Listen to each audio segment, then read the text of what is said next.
ఒకటి Rayalaseema lift scheme కొనసాగించాలా, continue చేయాలా, పూర్తి చేయాలి. బ్రిజేష్ కుమార్ ట్రిబ్యునల్ ఫైనల్ ఇది రాకుండానే వాళ్ళు అఫీషియల్గా అనౌన్స్ చేసి కర్ణాటక ప్రభుత్వం భూసేకరణ పనులు కూడా మొదలుపెట్టి కొన్ని చోట్ల ఎవాక్యుయేట్ కూడా చేయించారు, వాళ్ళ కాంపెన్సేషన్ కూడా పే చేసేని అంటున్నారు. తెలిసింది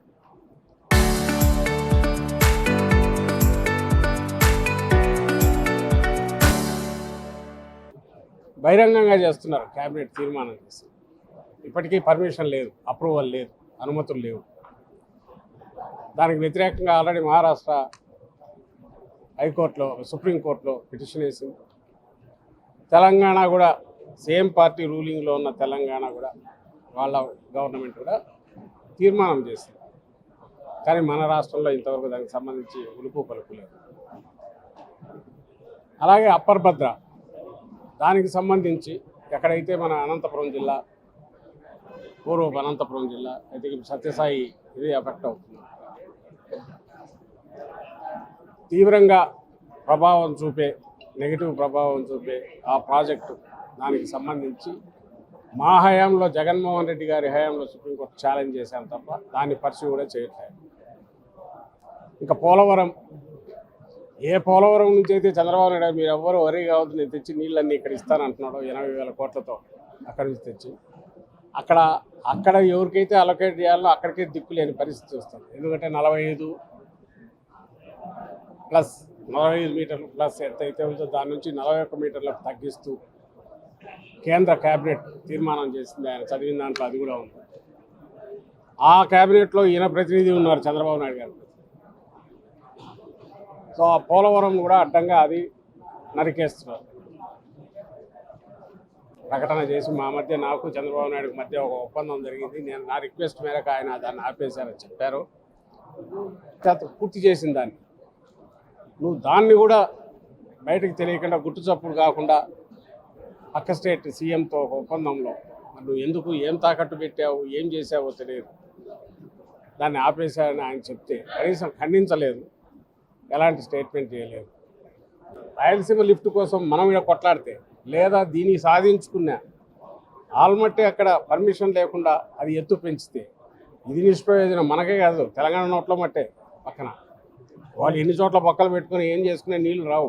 మనం లిఫ్ట్ పెట్టుకొని ఇలా గాలి తప్ప ఏం రాదు దాంట్లో. అక్కడ చెన్నైకి నీళ్లు పోవు, నెల్లూరుకి అసలు ఏది రాదు. నేను కూటమిలో పార్ట్నర్ అయినా సరే దీన్ని అడ్డుకునే ప్రయత్నం చేయను. నా హయాంలోనే వీటిని ఎలాగైనా ఆ స్టేట్స్ ఎవరు అనుకున్నారో వాళ్ళు పూర్తి చేసుకోవడానికి బ్లాంక్ చెక్ ఇస్తాను అని చెప్తున్న నేపథ్యం రాష్ట్రంలో ప్రతి రైతు దీని గురించి ఆలోచించాలి.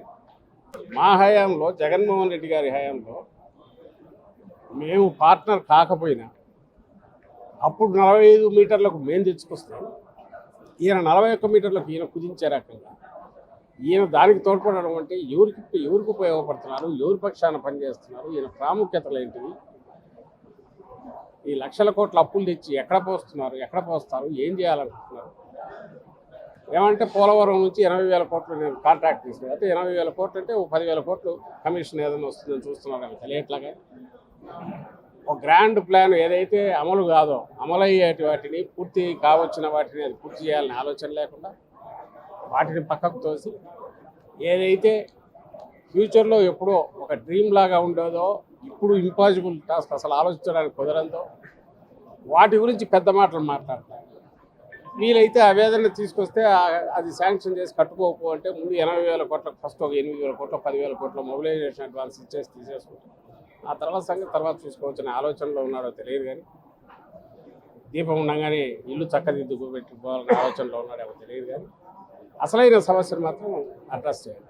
మరి కలిసి వచ్చే పార్టీలు, రాజకీయ పార్టీలను ఇంట్లో కలుపుకోవడం, కలిసి వచ్చే పార్టీలను, ప్రజా సంఘాలను, ఇరిగేషన్ మీద, అగ్రికల్చర్ మీద మమకారం ఉండి దానికోసం పోరాడుతున్న మొదటి నుంచి ఉద్యమిస్తున్న నాయకులను, సంఘాలను, వీటన్నిటిని కూడా భాగస్వాములు చేసుకుంటూ ఈ కూటమి ప్రభుత్వాన్ని, దానికి నేతృత్వం వహిస్తున్న చంద్రబాబు గారిని మీరు చేస్తున్న తప్పు ఇమ్మీడియట్ దీనికి తక్షణం కరెక్ట్ చేసుకొని ఈ తీర్మానాల్లో ఏవైతే చెప్పామో వాటిని గురించి ఒత్తిడి తీసుకొచ్చే రకంగా ఆ ప్రాసెస్లో అవసరమైతే తెలుగుదేశం పార్టీ నాయకులకు ముందు అప్పీల్ చేయడము, అలాగే కూటమి నాయకులందరికీ అప్పీల్ చేయడము, అక్కడికి వాళ్ళు దానికి కన్విన్స్ కాకుండానో లేకుంటే వాళ్ళ ప్రయోజనాల కోసమో లేదా వాళ్ళకున్న దీనివల్ల దూరంగా జరుగుతుంటే వాళ్ళ మీద ఒత్తిడి తీసుకురావడం, ఇవన్నీ కూడా ఈ కార్యక్రమంలో భాగమవుతాయి.